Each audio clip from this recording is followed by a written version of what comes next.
We'll bring you back and rocking you with Shanice singing Chocolate on Dishing It Out. I'm a frustrated DJ. All right, get back on Dishing It Out with David and Nikki Nellis, and we're talking cocosala. And I'll tell you what we've been talking about during the break. I'm looking at the most amazing chocolate thing for Thanksgiving. I don't even know what, guys. How would you describe this? It's not how I would describe this. It's gorgeous. Can you tell us what you brought us in today, Sure. please? It's something new which we're offering this year for Thanksgiving, and it's basically dessert buffet in a box. So similar to like other restaurants do turkey with the trimmings to go, what we've done is simplified things for everybody at home and put all the components that you would want on your dessert buffet together in a beautiful package for you.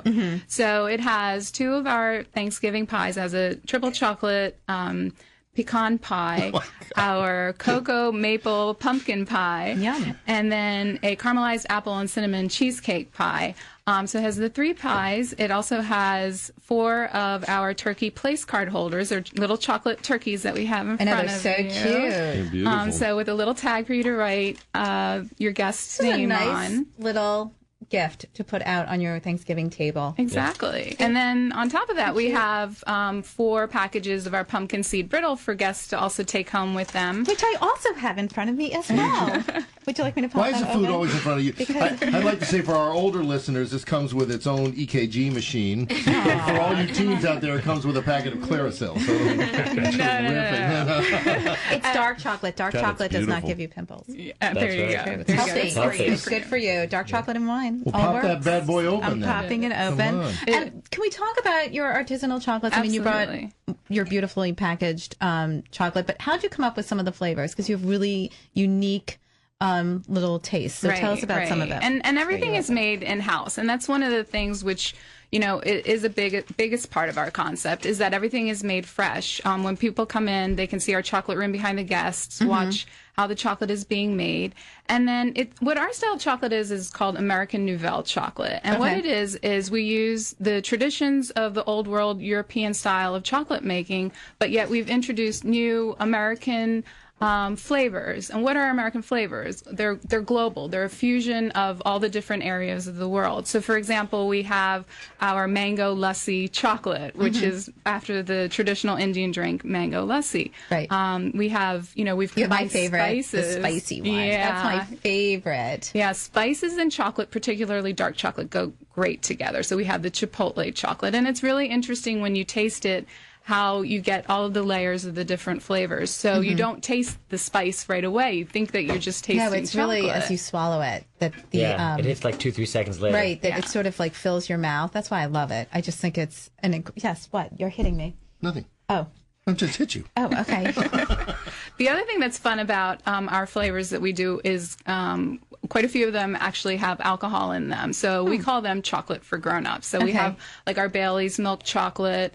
We have a pear caramel, which is made There's with no real pear alcohol brandy. content in it. Well, is there's there? a small percentage of alcohol. I mean, they're made with the real stuff. But during the process, most of the alcohol is evaporated. Well, we're going to have to wrap up in just a sec, but since we're on the alcohol part of your chocolate, I mean, you guys do have this raging scene at night. Correct. So I guess one of the questions we were sort of curious, since we haven't been there late night, is can you still just get dessert while you come in late night? When do you 100%. stop serving dessert?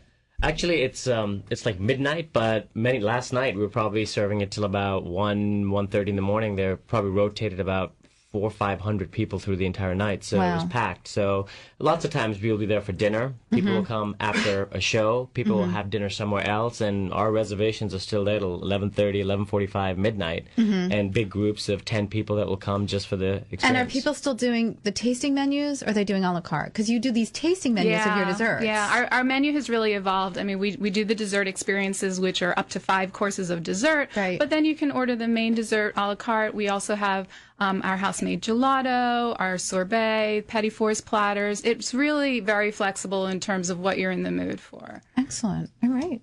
Sounds Okay. good. Well, Do you have guys, any questions? No, thanks for coming in. Thank you. Thank you for bringing all this fantastic course. chocolate. Anytime. Beautiful. And we can't wait to I think we should break ask- into the Thanksgiving Day package. Colin, Diane, what wines would you put with chocolate?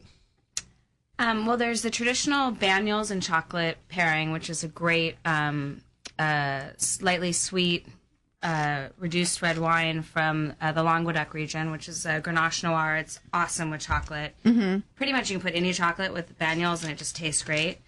I would also encourage people to experiment with like lightly sweet sparkling wines because those can pair really nicely with chocolates, especially some chocolates with interesting flavor profiles in them because you don't want to just crush those flavor profiles with something really heavy or full-bodied. You want. I just think it's interesting that you would pair something sweet with something sweet.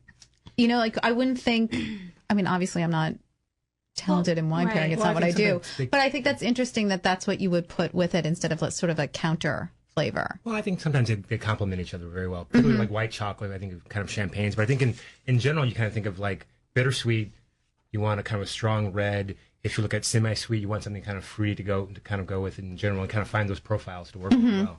Yeah, that's what I do. Every time I have chocolate, I have the chocolate Amore port wine that we have. That's all I'll have when I have the chocolate. It's or great. Armagnac. You should try some Armagnac. All right. Ooh, there Guys, we go. We got a lot of good pairings. Now we're going to swap out Barrett and Nisha for Bonnie and David. Thank you both guys, for coming in so today. Thank you so much. David and Bonnie? And you know what, you guys? If you will send us information, we'll post that on the list about what to pair with chocolate. Yeah, that is a really good idea. We can totally do that. Yeah. All right. So All right, now what are you guys pouring next?